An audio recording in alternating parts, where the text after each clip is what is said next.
안녕하세요. 하나님의 말씀을 배달합니다. 요교교회 박윤성 목사입니다. 오늘 묵상할 본문은 욥기 12장 13절에서 25절까지의 말씀인데요. 제가 13절 한 구절을 봉독하고 함께 묵상하도록 하겠습니다. 지혜와 권능이 하나님께 있고 계략과 명철도 그에게 속하였나니. 여러분, 먼저 사과의 말씀 드리겠습니다. 저희 육신이 피곤을 감당치 못하고 아침에 큐티를 올리지 못했습니다. 그래서 지금 올리게 된 점 양해 부탁드리겠습니다. 제가 최근에 많이 듣는 말인데요. 목사님 너무 피곤해 보입니다. 안색이 좋지 않습니다. 그리고 저번 선교 이후 월요일 큐티 묵상의 얼굴은 정말 보기 안쓰러웠습니다 하면서 조금 편하시게 영상 찍지 말고 음성으로 대체해 보시라는 그 아이디어를 들어서요. 오늘은 이렇게 음성으로 해보고자 합니다. 단지 그런 이야기를 들으니까 본의 아니게 아침부터 피곤한 얼굴을 보여드렸던 점 대단히 사과드립니다. 네, 오늘의 내용은요, 욥의 친구들 엘리바스, 빌닷에 이어서 세 번째 친구 소발의 주장에 대해서 대답하는 욥의 이야기가 소개되고 있습니다. 소발도 이전 두 친구의 이야기와 모양만 조금 다를 뿐이지 욥을 향한 생각은 비슷했습니다. 아니, 어쩌면 이전 두 친구보다 좀 더 도발적이고 말이 심한 것 같습니다.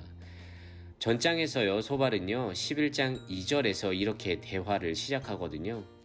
말이 많으니 어찌 대답이 없으랴. 말이 많은 사람이 어찌 의롭다 함을 얻겠느냐.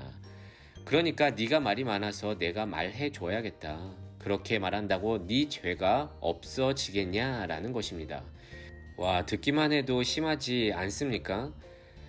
바로 이어서 3절은요. 네 자랑하는 말이 어떻게 사람으로 잠잠하겠으며. 그러니까 이것은 직역하면 너의 짓거리는 소리를 듣고 누가 입을 열지 않겠냐는 말입니다. 그리고 나서 빌닷도 이제 마음을 바로 정하고 죄악을 버리고 욥 너는 주를 향해 손을 들어라 라고 하는 회개의 권면을 하고 있습니다. 그러자 오늘 욥도 이전과는 달리 평소에 하지 않던 말과 행동을 하고 있습니다. 12장 2절에는요 이렇게 말했어요. 너희만 참으로 백성이구나. 너희가 죽으면 지혜도 죽겠구나. 나도 너희같이 생각이 있고 너희만 못하지 아니하니 그 같은 일을 누가 알지 못하겠느냐. 네가 하는 얘기들은 짐승도 공중의 새도 들풀도 바다의 고기도 다 아는 거다 라고 말하면서 이들의 고전적 사고방식에 대해서 마지막까지 반기를 들고 있습니다. 그리고 나서 오늘의 내용이 이어집니다. 봉독했듯이 13절 지혜와 권능이 하나님께 있고 계략과 명철도 그에게 다 속하였다라는 것입니다. 그러니까 욥은 친구들과 치열하게 서로의 지식과 지혜를 가지고 논쟁했지만 결국 도달하는 결론은 지혜와 권능은 우리가 아니라 하나님께 속했다라는 것입니다. 그런데 이 모든 것이 하나님께 속했다는 것이 무엇을 의미하는지 이 하나님의 모습, 능력, 속성에 대해서 고통 중에서도 냉철하게 하나하나 예를 들면서 소발에게 그리고 친구들에게 이야기를 해주는 게 오늘의 내용입니다. 17절에는 이렇게 기록되어 있어요. 모사를 벌거벗겨 끌어가기도 하고 재판장을 어리석게 만들기도 한다. 하나님이. 그리고 18절에서 왕들의 띠를 풀어 그것으로 포승을 묶어버리기도 한다. 하나님이. 19절 제사장들을 벌거벗겨 끌어가시기도 하고 권력있고 충성된 사람들의 말을 막고 늙은이에게서 판단력을 빼앗고 귀족들에게서 멸시를 쏟고 만민들의 우두머리에 총명을 빼앗아 거친들에서 방황케 하시는 분이 하나님이기도 한다라는 거예요. 그런데 이 내용들이 무엇을 말하겠습니까? 지금 나열된 자들, 모사, 왕, 제사장, 권력자, 충성된 자, 늙은이, 귀족 등은요 힘이 있고 지혜가 있어서 세상에서 별 문제 없이 잘 살 수 있는 자들 아니겠습니까?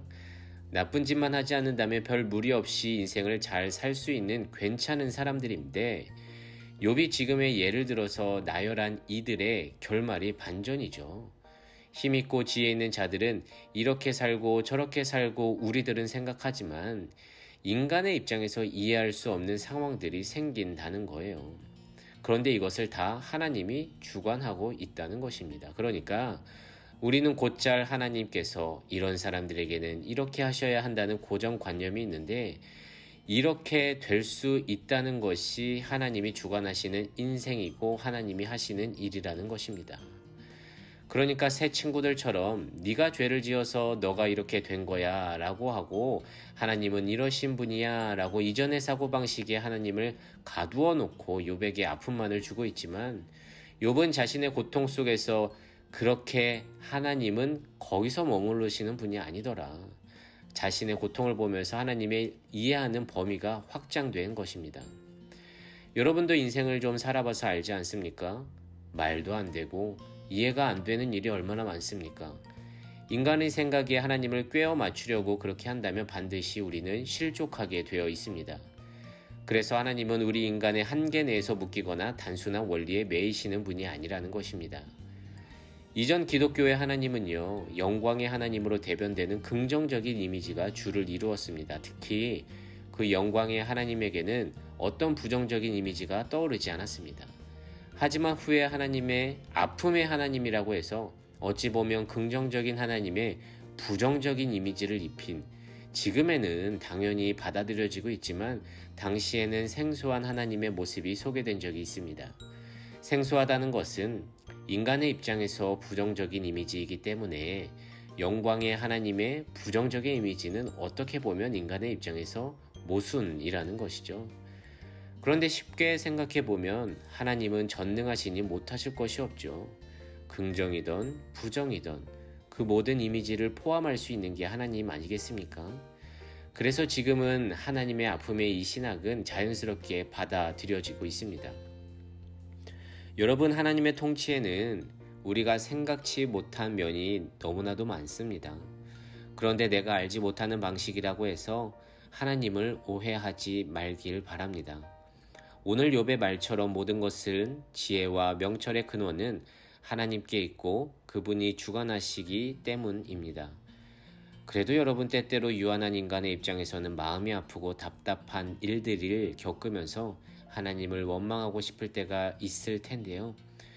그럴 때가 된다면 부디 우리에게 주어진 이 성경의 말씀을 통해서 사랑과 공의와 자비와 긍휼의 하나님을 바라볼 수 있는 믿음이 주어지기를 진심으로 기도하겠습니다.